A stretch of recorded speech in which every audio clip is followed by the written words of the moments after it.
channel. I always wanted to say this. To all my new subscribers, welcome to my channel, and to all returning subscribers, thank you so much for coming back. We are on 116 subscribers. The last time I posted a video, which was last week Sunday, we had 92 subscribers, and then I posted that house tour and we just took off. Currently, the last time I checked, the house tour video is on 1.1 thousand views.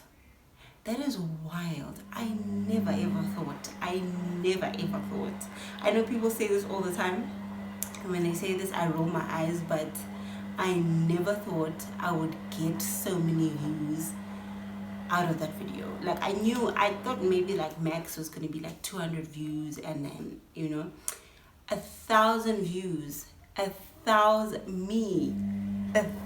like it's wild. Thank you so much. I can't thank you enough. I wish you could see the joy in my heart. Like I can't thank you enough. Just before that video, I was just like browsing on I literally go on my YouTube stats like every day, and I remember thinking to myself, like, when was the last time a video of mine reached 100 views? And I felt so discouraged, but I was like, okay, you know what, like, numbers matter, but they kind of don't, but they do, but they don't.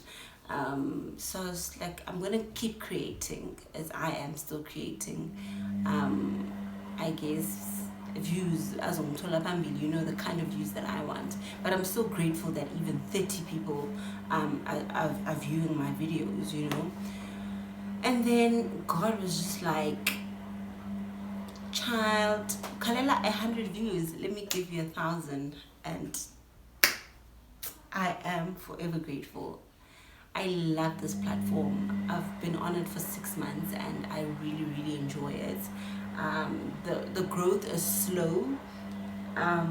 It's very slow and it can be discouraging at times, but I really love this platform, and to see those numbers is really encouraging, and I really appreciate every single one of you. I really appreciate all 116 of you who have subscribed to my channel, and I appreciate every single watch, every single view, every single comment. Oh my God, the engagement, every single like. Please, I appreciate it. So please like all my videos.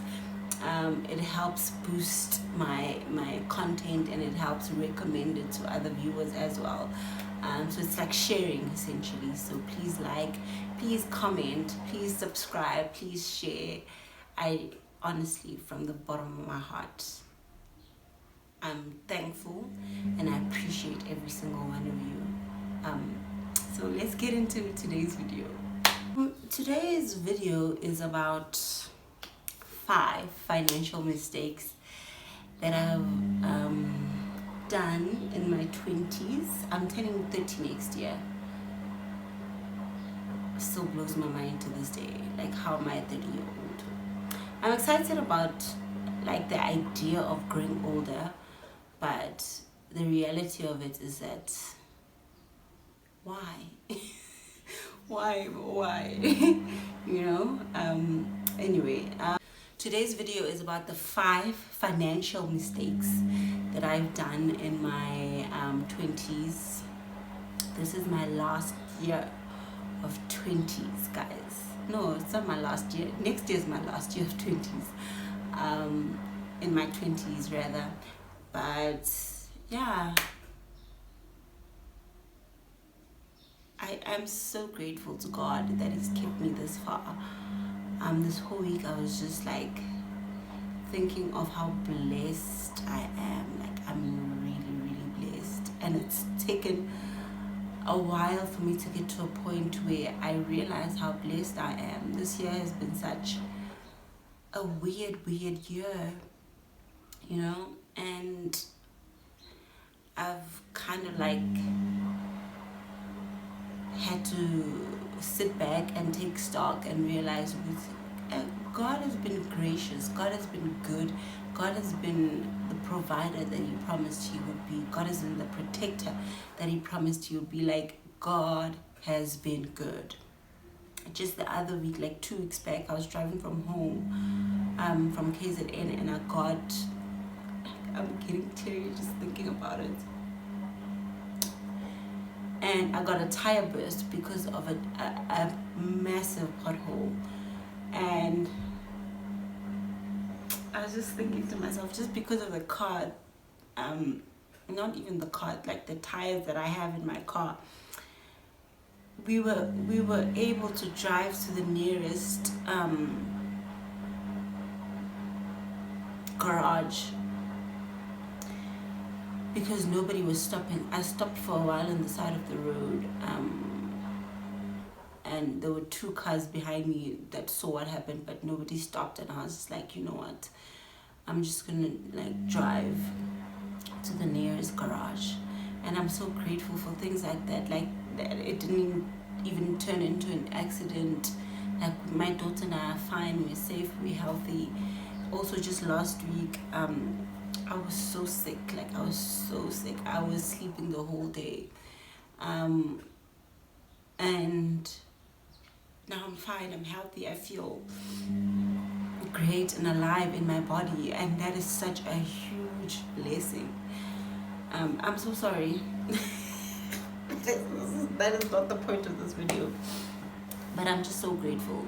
I'm so grateful that I get to live another day. I'm so grateful that I'm turning 29 this year. I'm so grateful that for where God has placed me, for my career, for my YouTube channel, the growth on this channel, for my business that I started not so long ago. I'm so grateful for health.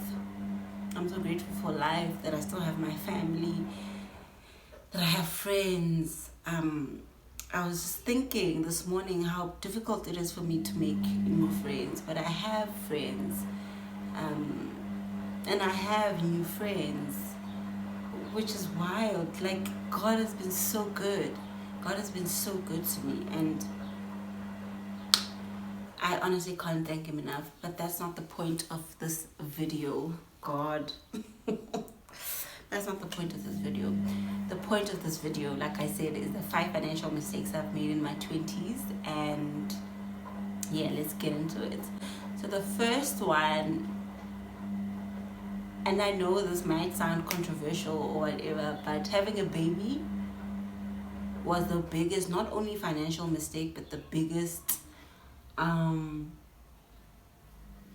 emotionally biggest mistake of my life, financially biggest mistake of my life, spiritually biggest mistake of my life, even in terms of career, biggest mistake of my life.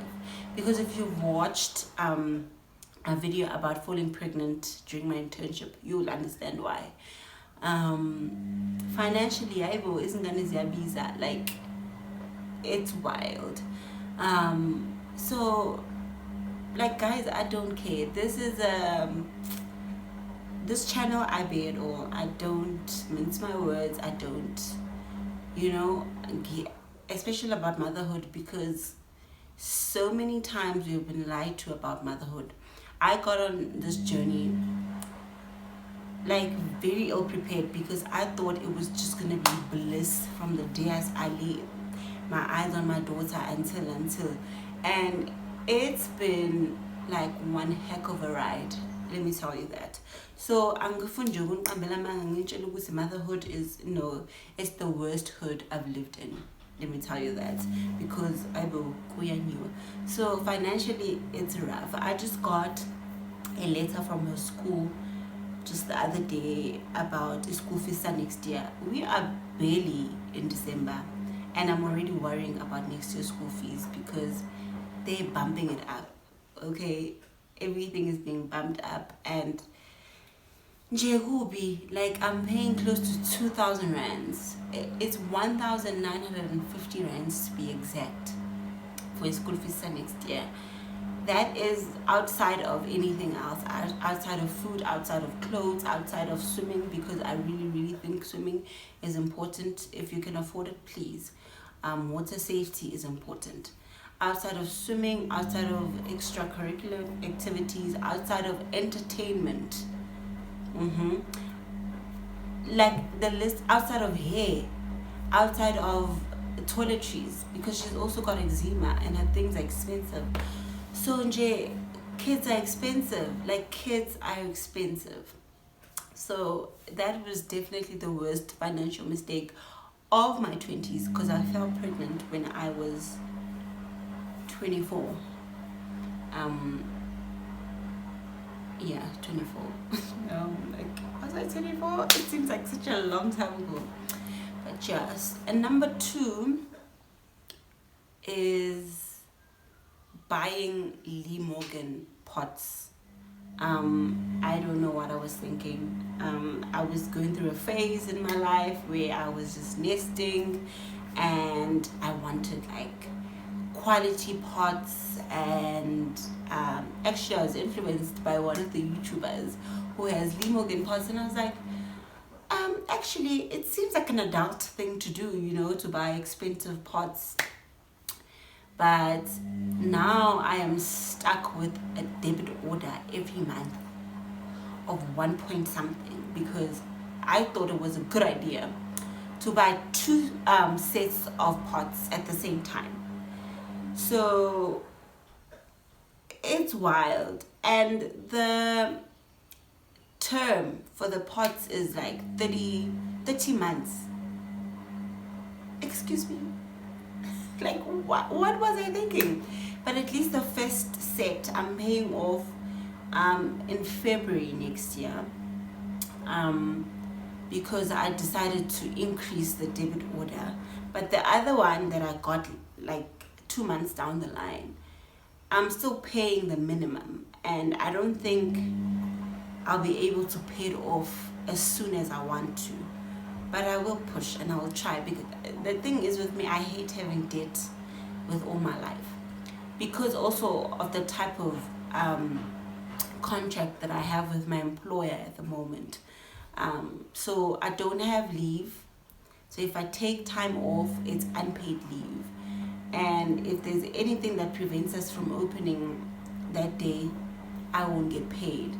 There's been so many protests lately, and for safety reasons we decided not to open, or we go to work and we leave early. So all of those days I will not get paid. So if I don't get paid, I don't get to pay my bills, So having debt is actually like a burden on me, because I'm constantly worried about the fact that, am I going to be able to pay my bills and my debts this month, because of the uncertainty of my work and the type of contract that I have.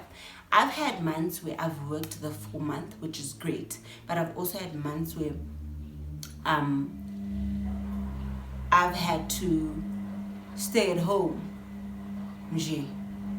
because of protests, because of other reasons, and it's been strenuous.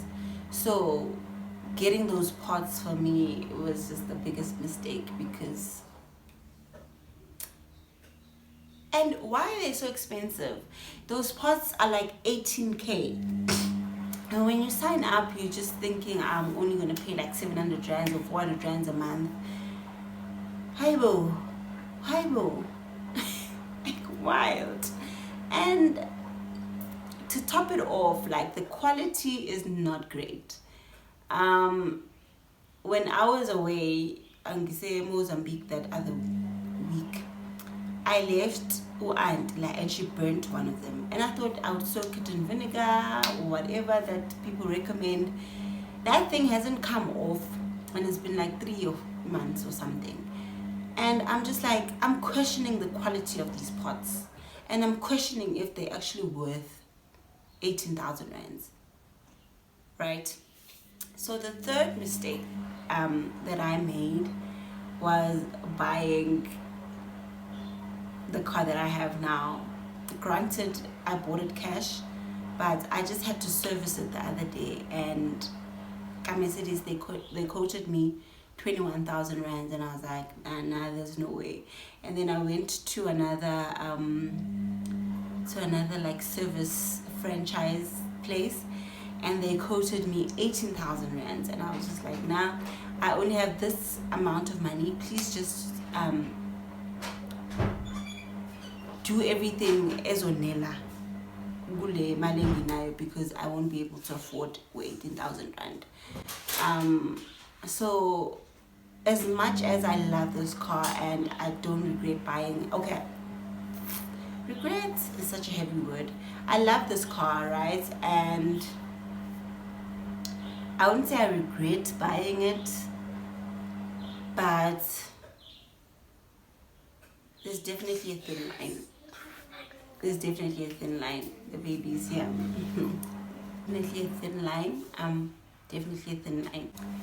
My fourth financial mistake is definitely not saving enough, or not like starting to save earlier. When I started working, I wasn't saving at all. Not even 1,000 rand, not even 50 rand.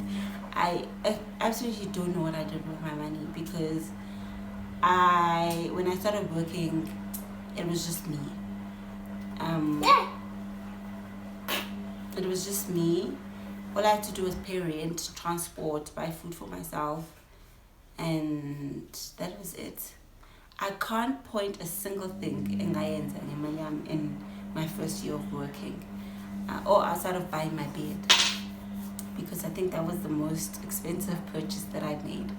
But outside of that, I can't recall. And I only started saving like in, I think, October, November, December. That's when I started saving, because I knew that if I had a placement for ComServe in the next year, I'd have to move and all of that, so I needed money for that. So that's when it started clicking. You need to save, you know. So if I had saved earlier, I think I'd still have money. I think I still have money, because my expenses were not that much. I didn't have a child then. I didn't have a car. Like, I was just cruising in life. And yeah, saving and investing early. I wish I would have started earlier, because if I had started earlier, I think I would have reached my target by now for investment and savings. And I think I would have been further with my financial goals. The last financial mistake that I've made in my 20s is buying cheap. There's a quote that I read a couple of years ago. It's, if you're poor, you can't afford to buy cheap or to go cheap. So essentially, if you're not filthy rich, or if you're not wealthy, just invest in quality things. And this is a lesson that I'm only, as much as I read this a while ago, but it's only setting in now. You need to invest in quality things, so that you don't have to buy the thing twice. Like, for example, my couch. Last year, I bought a cheap ass couch. It was 3,000 rand, and I had to pay 1.2 for them to deliver it here. So that 4.2 I could have saved, right, to buy a better quality couch. But now I had to sell the couch at a loss, you know. And now that I have a proper quality couch, I'm not gonna buy a couch anytime soon. So had I last year saved for a proper quality couch, I could have bought another big item this year. But now, because it's kind of setting me back, like buying cheap things and having to sell and buy like proper, it's setting me back. And yeah, I mean, sometimes you can't help it, because also space. I couldn't have bought this couch last year because of space. But had I saved the money, you know, because I did have a couch before I bought another cheap couch. Had I saved, I would have been better off. But also, the coffee table. I bought this coffee table 2 years ago. It's falling apart now. Had I bought a proper coffee table, then I wouldn't have to buy another one this year. the dining chairs that I bought, I just bought dining chairs because I wanted to have dining chairs, but they're not proper quality and they're not the type of chairs that I want.